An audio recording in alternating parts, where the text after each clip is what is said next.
Bonjour à tous, bienvenue sur le stand de la Barcelona World Race et de l'ICOMOCA Ocean Masters pour les débats de la course au large.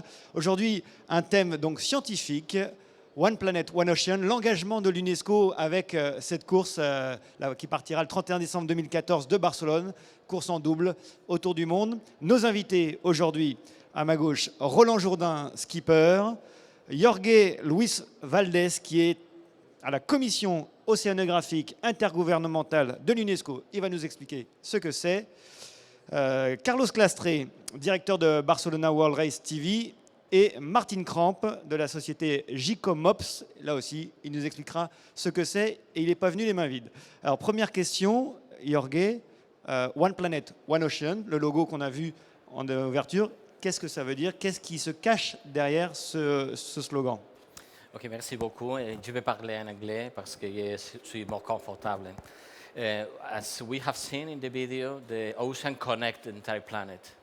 It's not only in terms of routes, sailing routes, but also in terms of providing the oxygen, providing the life, providing the resources that we need to live in the earth. So you want to translate? Martin, vous voulez traduire? Non. Donc c'est l'importance pour l'UNESCO de s'investir auprès de cette course, pouvoir faire des mesures sur les océans et donc pouvoir récupérer des informations par les marins d'endroits où sur la Terre, il n'y a pas beaucoup de bateaux qui vont naviguer. C'est le cas. One Planet, One Ocean, depuis combien de temps ce projet a été lancé? Since how long? Well, I think that the logo One Planet, One Ocean is one logo that we are using in UNESCO since a long time ago, but we are using it concretely for the cooperation with the Barcelona World Race because we share the same common objectives. We are using the ocean as one piece of the planet. We consider that the ocean and the planet is the same thing and that we have to always consider as the planet and the ocean as a single thing. Donc, considérer que la planète et l'océan ne font qu'un seul et qu'il faut considérer ça dans un ensemble. Concrètement, comment se déroule ce travail avec la Barcelona World Race? We have different lines of cooperation. One is just to use the boats to sample the ocean during all the term of the race. Le premier axe de travail sera d'utiliser les bateaux qui vont aller dans des endroits donc assez déserts pour pouvoir faire des relevés. Yes, the second one is to use the boats to deploy Argo floats that Martin will explain later. Le deuxième axe de travail sera donc de pouvoir jeter à l'eau des balises qui vont permettre là aussi de faire des relevés. Yeah, the third one is to use the one bateau for sampling the microplastics in the ocean. The plastics that we are using in the land, at the end they are in the ocean, and we have to count and measure the plastics. Le troisième axe sera donc un travail d'étude grâce à un des bateaux la Barcelona World Race sur les microplastiques, la pollution microplastique. Yes, then we are going to use one of the boats as well as one meteorological station to send data to land and to make forecasts of the situation of the weather in the route of the boats.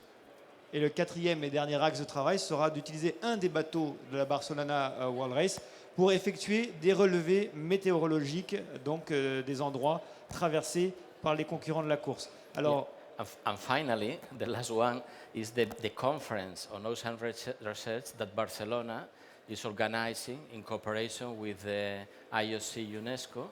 That will be in November next year, and we hope to make the biggest forum to discuss ocean science in the last 10 years in the world. Et le dernier point sera une conférence intergouvernementale qui sera organisée par l'UNESCO à Barcelone en novembre 2014, où tout le travail des 10 dernières années de recherche seront étudiés et dévoilés tous les résultats. Alors concrètement, on va rentrer dans le vif du sujet avec Martin Kramp. qui est venu avec une balise, Martine, pour nous montrer, nous expliquer un petit peu ce que vont faire les concurrents de la Barcelona World Race qui auront chacun une balise comme ça à bord de leur bateau. Alors déjà, Luis et moi, nous travaillons pour la même organisation. Moi, je travaille pour un centre de mise en œuvre, un centre technique de la Commission océanographique intergouvernementale de l'UNESCO aussi, qui s'appelle donc JCOMOPS. Pour comprendre l'océan, il faut le mesurer. Donc, entre autres, on fait ça avec ces tubes d'instruments. Ça s'appelle un flotteur Argo. Il y en a actuellement 3600 dans les océans. Et ça mesure donc la salinité, avec température et conductivité. C'est un appareil qu'il faut donc distribuer et nous avons besoin de trouver 800 solutions par an pour mettre ces tubes d'appareils dans l'eau. Et notamment autour de l'Antarctique, ça pose un grand problème parce qu'il y a très peu de navires qui y vont régulièrement. Mais les navires de course y vont et nous sommes donc très reconnaissants que la Barcelona World Race était là pour nous aider avec ces problèmes-là. Ces appareils-là seront donc déployés avec le voilier de course. C'est mis à l'eau, après ça plonge sur 1000 mètres de profondeur. Ça reste pendant 10 jours à cette profondeur-là. Ça va dériver avec le courant sous-marin. Après, ça va plonger juste à 2000 mètres, puis ça va remonter à la surface et ça va mesurer tous les 20 mètres la salinité et aussi la profondeur où la balise se retrouve. Ça monte à la surface et ça envoie les données à la maison pour un traitement immédiat. Et après, elle replonge. Après, ça replonge, ça peut rester. Celui-là, c'est un instrument basique, 4 ans opérationnel, complètement autonome. Et ça a complètement. Donc là, c'est Luis qui va nous confirmer ça. Ça a complètement changé ces technologies, notre vue sur l'océan, à l'intérieur de l'océan. Qu'est-ce que ça mesure exactement? Vous nous avez parlé de la salinité. Donc, pour mesurer la salinité, il faut mesurer la température de l'eau et la conductivité. Et avec ça, on peut calculer la salinité. Ça, c'est un flotteur assez basique, mais déjà d'avoir des flotteurs basiques autour de l'Antarctique, ça serait un grand succès. Le flotteur un peu plus sophistiqué embarque aussi des capteurs pour chlorophylle, oxygène, etc. Alors, comment ça fonctionne pour plonger, pour remonter? Donc, c'est le principe d'Archimède. Il y a un petit ballon ici en bas. À l'intérieur, il y a un réservoir d'huile et il y a une pompe qui va donc pomper de l'huile dans cet réservoir-là. À ce moment-là, on joue avec Archimède. Donc, ça plonge et ça remonte avec cette loi physique. Jorge, quelle importance ça a pour vous de récupérer ces informations-là?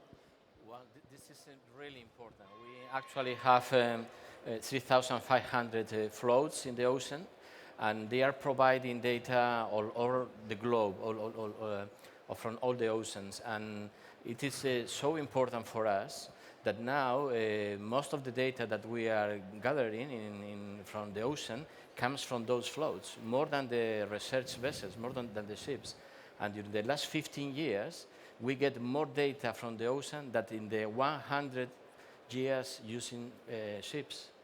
Donc il y a 2500 balises flotteurs équivalentes déjà dans les océans en ce moment. Ça fait déjà 15 ans que ces balises existent et que donc l'UNESCO récupère des informations. Et en 15 ans, ils ont récupéré beaucoup plus d'informations que sur les 100 dernières années. Et ce qui vous a permis de mieux comprendre le fonctionnement des océans et aussi de la météorologie. With the data that we have from those floats, we can draft the currents, the ocean currents. We can work on climate change, just look into the increase of temperature. We can do many, many things. So now we cannot understand the ocean if we don't have those floats. Les autres informations qui sont récupérées pendant la course, il y a des informations qui peuvent servir aux coureurs. Donc, on a parlé de la météorologie. Ce qu'on va faire dans l'édition suivante, c'est donc embarquer un prototype pour une station météorologique automatique qui va envoyer toutes les heures des données basiques, température de l'air, direction et force du vent, pression atmosphérique. Pression atmosphérique, c'est le paramètre le plus important pour le prévisionniste. On ne peut pas mesurer ça avec un satellite. On peut presque tout mesurer maintenant avec un satellite, mais pas la pression atmosphérique. C'est donc transmis à terre, c'est immédiatement traité et distribué, et les prévisionnistes vont utiliser ces données-là tout de suite. Et au moment où le navigateur a envoyé ces données à midi, il va télécharger peut-être une météo 3 heures après. Et ces données-là ont été prises en compte. Et il faut savoir qu'autour de l'Antarctique, encore, il y a très peu de données disponibles. Donc au moment où on a cette contribution du skipper même, il va augmenter la qualité de sa propre prévision. Donc c'est vraiment gagnante-gagnante. Roland Jourdain, vous, on sait que vous avez le cœur quand même très écologie, protection de la planète en tant que marin. C'est une sensibilité que vous avez tous parce que vous rencontrez encore beaucoup de déchets, encore beaucoup de choses qui n'ont pas lieu d'être dans les mers. Ouais, mais je voulais d'abord juste poser une question parce que je crois que sur le troisième point, il y a le relevé de taux de plastique dans l'eau. Comment on fait ça pour One- techniquement pour the prototype that we are going to use to count the plastics in this race will be a physics system. They will take the water from the surface, then the water will pass through the filters, and the skippers have to take the filter from the system from Okay. time to time. Then they will preserve the filters, and once they are back in Barcelona, we are going to analyze and count the plastics. Okay, This will be after the the first race. time. But the idea is to develop some kind of technology that can count and sample the plastics just like the Argo boys. So that will be the future. Donc Roland Jourdain voulait savoir comment allait être mesurée la pollution microplastique. Et donc le système, ce serait qu'un des bateaux sera équipé d'un système qui va permettre d'aspirer de l'eau. Ça va passer à travers un filtre qu'il faudra changer régulièrement. Et Oui. tous les filtres seront récupérés à la fin de la course par l'UNESCO qui pourra analyser du coup le taux de pollution au microplastique.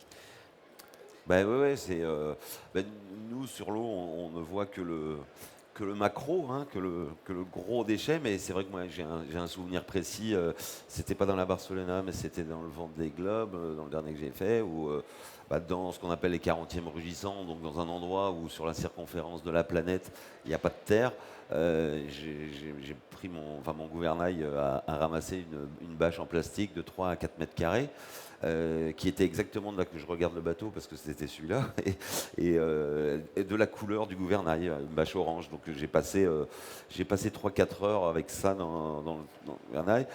Alors que par chez nous, c'est une habitude, c'est une malheureuse habitude, mais quand on fait la course en solitaire du Figaro ou une transat, on passe notre temps régulièrement à regarder s'il n'y a pas de sac plastique dans c'est un peu dommage, hein, mais enfin, c'est la vérité, quoi. On passe son temps à vérifier qu'il n'y ait pas de pollution dans nos appendices.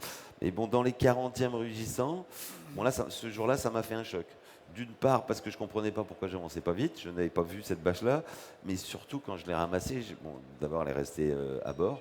Je dis c'est incroyable, même dans ces endroits-là, quoi. C'est-à-dire que c'est partout, c'est partout. Et participer, comme le feront les coureurs de la Barcelona, à un programme scientifique, ça donne un but supplémentaire aussi à la course. Ah ben oui, je pense que c'est... alors il y a toujours un moment pour le faire et tout. On aurait dû commencer plus tôt, je pense, ne serait-ce que pour les données météo. J'ai jamais compris pourquoi, moi, parce que ça fait quand même quelques années qu'on a des centrales de navigation qui sont à peu près correctes, même si elles ne sont pas d'une précision scientifique au centième d'hectopascal ou au centième de nœud de vent, mais on a plus le droit dans nos courses, nous, avoir des routages, mais quand il y a des routeurs, c'est vrai qu'il y a des envois automatiques simples de force et direction du vent, pression atmosphérique. Et c'est vrai, comme vous disiez, il n'y a plus beaucoup de routes maritimes dans le sud, quoi. Seuls les bateaux de course défrichent le parcours, donc on peut quand même servir à ça, on peut prendre un peu de temps pour... S'il faut mettre une balise comme ça à l'eau, c'est des balises monotypes, on aura tous le même poids à bord, donc ça pénalise personne. Je pense que c'est une évidence de plus en plus criante de nous mettre à contribution, quoi, parce que d'abord c'est pas un sacrifice, parce que c'est le minimum de choses que nous on puisse redonner au terrain de jeu qui nous fait vivre, qui nous donne tant de plaisir, qui nous fait tant rêver, ainsi que le public qui nous suit. Donc c'est le minimum de respect qu'on puisse avoir pour la planète bleue, pour l'océan. Ouais.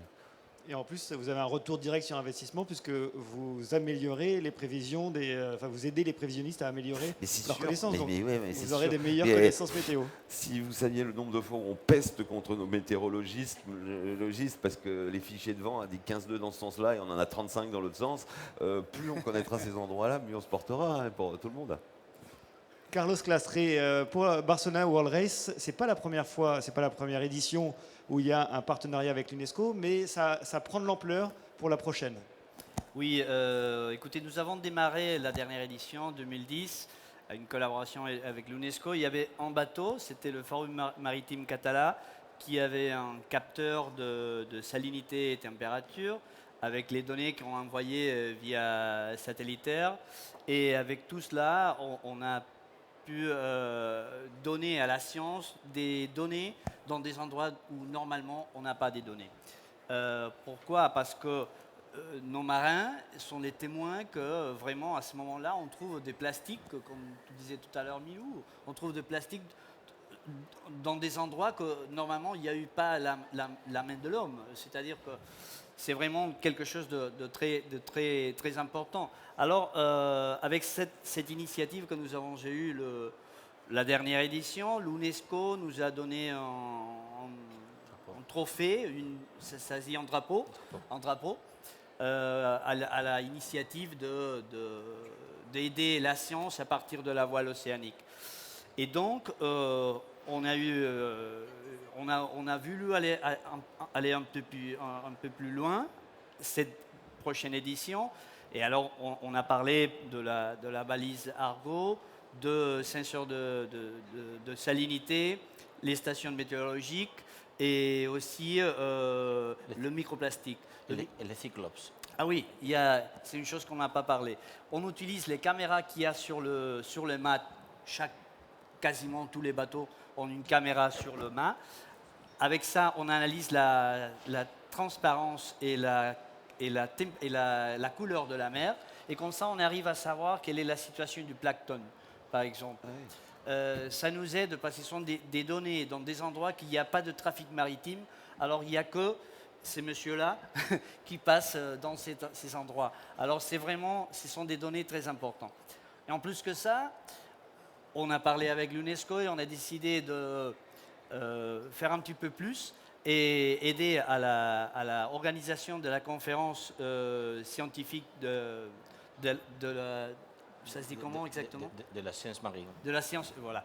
Et l'organiser à Barcelone et le mois de novembre, étant donné que la course démarre le mois de décembre, dans le cadre du pré-village, c'est-à-dire dans un cadre de beaucoup de présence médiatique, etc., sportive, voile, etc.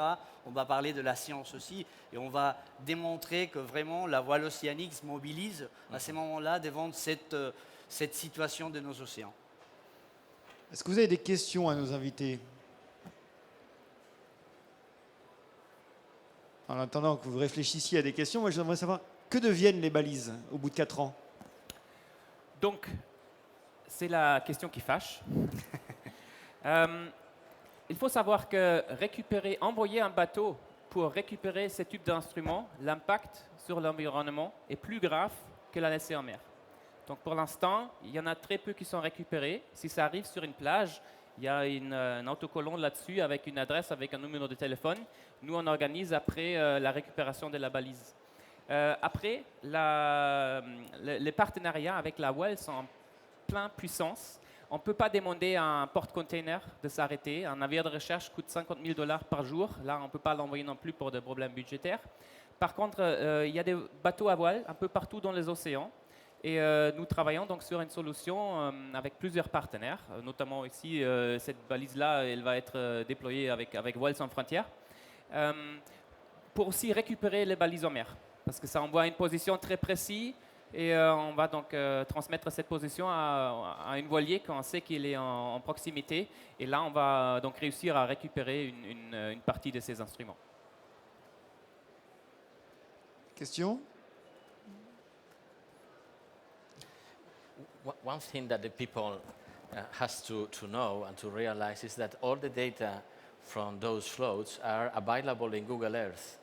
If you create the layer in Google Earth, you can see every single float that we have in the ocean, and you can see the data that were released the day that you are exploring Google Earth in your computer. So this is amazing also for the schools to educate the people to be more integrated with the ocean, and it's amazing. It's like a play for the kids. So that's. Jorge qui précise qu'on peut suivre sur Internet la position de toutes les balises et exactement quel jour elles ont été déposées, à quel endroit, le tracé, le parcours. Et ça peut servir pour des programmes éducatifs.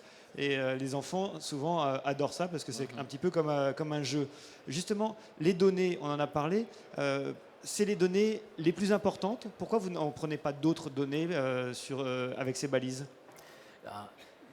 Well, the data that we are obtaining with these buoys are really, really important. But I have to say that the oceanography is a very sophisticated science.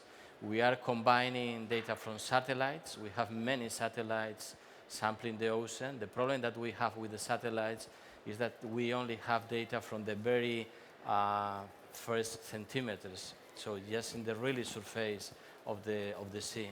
With those floats, we can have the 3D. We have the vertical legs. So this is a very important instrument for us because we can convert the 2D data in 3D data of the ocean, and we can also monitor what changes are happening in the ocean in the deep layers of the ocean. But the instruments that we are using to monitor and to sample the ocean are really diverse and complicated. We are using ships of opportunity to sample other things, for example, in the Baltic Sea, in routes from crossing the Atlantic, using commercial routes. We use research vessels. We have many, many instruments, the tide gauges to measure the sea level. We have many, many different instruments. Oui, les informations qui sont relevées finalement par ces balises sont des informations complémentaires de toutes celles qui sont déjà récupérées par l'UNESCO grâce aux satellites qui peuvent mesurer, mais qui mesurent que le début, la surface de l'eau, sur les températures, sur la houle, mais il y a aussi toutes les routes commerciales, les bateaux qui sont utilisés donc pour faire ces relevés. Et ces balises vous apportent les informations qui vous manquent en fait. Oui, oui. Les scientifiques au début ont été assez sceptiques si on peut utiliser un IMOCA 60 pour l'acquisition de données océanographiques parce que le bateau il saute d'une vague à l'autre et pour mesurer le paramètre océanographique il nous faut un débit de l'eau stable et sans bulle. Et donc ça c'est très compliqué à réaliser sur ce type de plateforme. Et il y a plusieurs projets qui ont travaillé là-dessus. Il y a notamment le programme océano-scientifique, il s'appelle. Et je voulais parler de ces programmes parce qu'il était, il y a 2 jours ici à Paris, il a gagné le prix de l'économie franco-allemand. Donc dans ces contextes-là, était donc prouvé aussi que ce type de plateforme peut être utilisé pour l'acquisition de données parce que c'est un système donc d'acquisition pour ce type de bateau. Donc c'est possible, c'est déjà une très bonne information que ça fonctionne. Et peut-être encore une remarque, on a parlé de l'éducation. J'étais en Afrique du Sud il y a quelques semaines, j'ai visité une école dans les townships. Donc vous imaginez un peu la situation, il n'y a pas grand-chose, il y a une grande pauvreté. On était donc entourés d'un moment à l'autre par des élèves de 10 ou 12 ans qui ont tous voulu parler avec nous parce qu'ils font beaucoup de choses avec ce programme Argo. La climatologie, géographie, informatique pour récupérer les données, langue, etc. Et tout ça avec le programme Argo parce qu'ils suivent quelques flotteurs précis qui ont été adoptés par l'école. Donc, si possible, on donne le flotteur avant le déploiement à une école. Donc, tout le monde peut le toucher, il est tangible, on peut signer dessus, etc. Et donc, nous, on travaille pour l'UNESCO. Donc, il y a aussi l'aspect éducation qui est très important pour nous. Question? J'en ai une autre où vous nous expliquiez, Martine, juste avant qu'on commence, que ce qui vous intéresse aussi avec les 60 pieds, c'est qu'ils sont au ras de l'eau et que ça permet de les mettre à l'eau sans les abîmer. Parce que jeter d'un porte-container, il y a le risque qu'elle tombe de 20 mètres et qu'elle se casse. Alors quand ce n'est pas les marins en tout cas les régatiers qui les mettent à l'eau, comment vous les déployez, les 2500 autres? Ouais, bah, c'est justement là où on s'adresse à la voile en général pour l'instant, parce que c'est vrai, un voilier, déjà pendant le voyage avant, il devient presque un membre de l'équipage. Souvent, il se trouve dans une bannette, parce que c'est le meilleur endroit pour le mettre. Et c'est vrai que sur la plateforme arrière d'un voilier, on peut le mettre très doucement à l'eau. On a déjà parlé de la récupération, mais effectivement pour le déploiement, il y a beaucoup de potentiel. Ça restera toujours un petit puzzle dans notre grand système. Mais pour quelques plateformes très sophistiquées avec des capteurs très fragiles, qu'il faut donc surtout pas jeter de 20 mètres d'auteur à 20 nœuds de vitesse d'un porte-container, la voile a du potentiel. Alors s'il y a des gens qui naviguent autour du monde et qui voudraient vous aider dans cette démarche, qu'est-ce qu'il faut qu'ils fassent? Il faut m'envoyer un mail, il faut m'envoyer votre parcours. C'est justement quelque chose qu'on est en train de mettre en route dans notre centre d'opération. Il y a un site internet pour ça, pour justement vous contacter? jcomops.org. Après, si vous allez actuellement si vous faites un petit Google, sur le site de l'UNESCO, il y a une actualité qui a été mise il y a quelques jours concernant un autre partenariat pour une rallye transatlantique. La rallye a encore l'avantage que nous avons plusieurs bateaux à disponibilité, mais il y a peu de contraintes de compétition. Et là, il y a donc le projet de Jimmy Cornell, la Blue Planet Odyssey, qui a aussi pris quelques instruments de bouée à ce moment-là. Et il y a un article donc, sur le site de la COI UNESCO qu'on trouve facilement si vous faites un Google COI UNESCO Océan. D'accord. Et l'adresse mail, vous avez dit, c'est www.jcomops.org. Donc ça, c'est notre adresse. JCO2MOPS.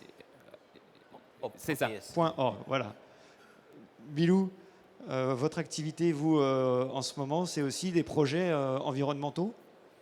C'est aussi ça, ouais, c'est la compétition d'un côté, et puis sur tout ce dont on parle depuis tout à l'heure, enfin un certain nombre de choses que j'ai remarquées dans l'évolution de notre petit monde et petite société depuis quelques années, grâce en partie à la chance que j'ai eue de pouvoir faire le tour de cette planète qui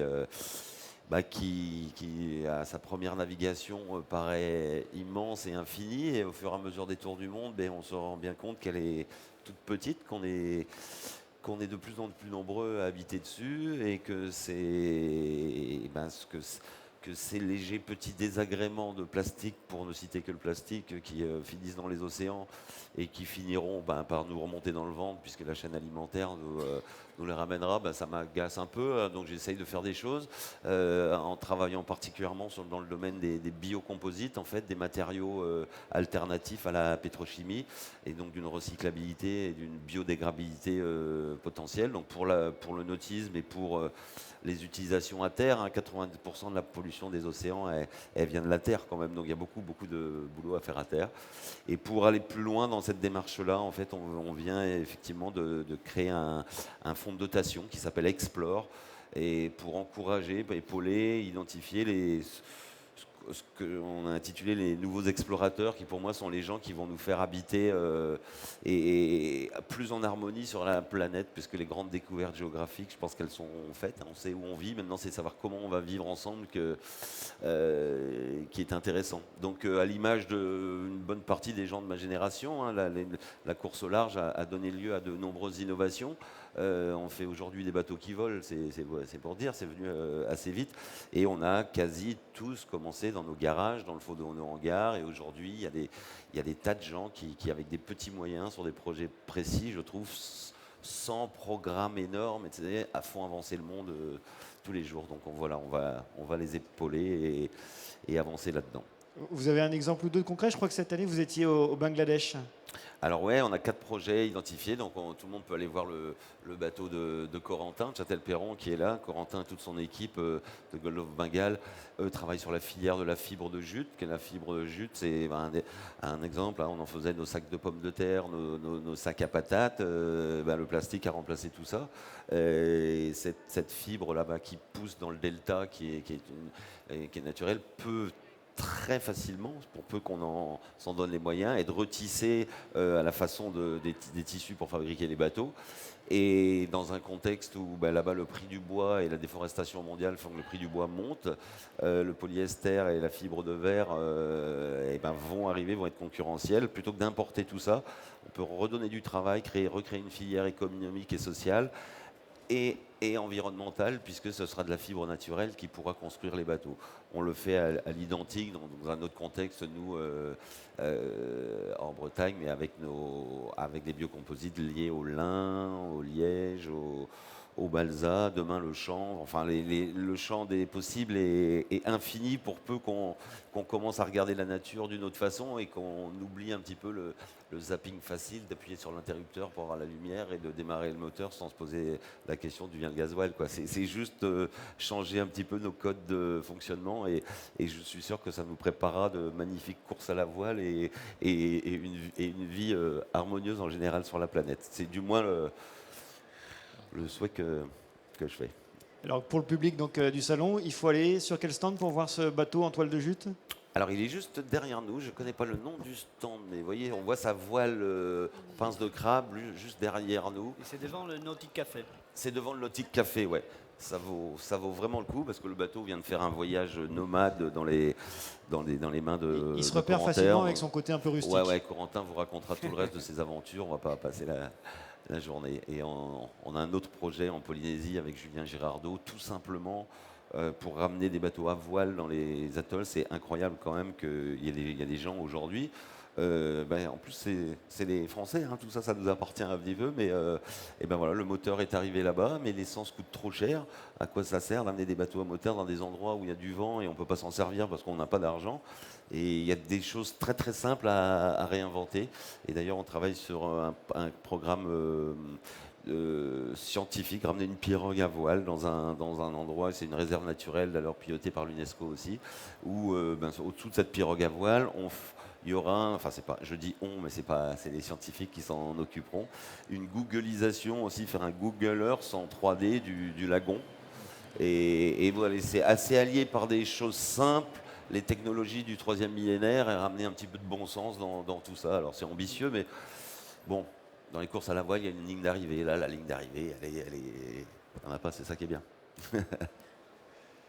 Si vous avez une dernière question, tant qu'ils sont là, nos invités, c'est le moment d'en profiter. Sinon, je vous remercie en tout cas tous les 4 d'être venus nous expliquer, nous éclairer sur ce programme scientifique de l'UNESCO avec la Barcelona World Race. Merci beaucoup d'avoir été avec nous aujourd'hui. Demain, prochain rendez-vous, 13h, même heure, sur le même stand, Barcelona World Race IMOCA Master, avec cette fois-ci un sujet sur le parallèle entre le Dakar, la course au large, les défis de l'extrême.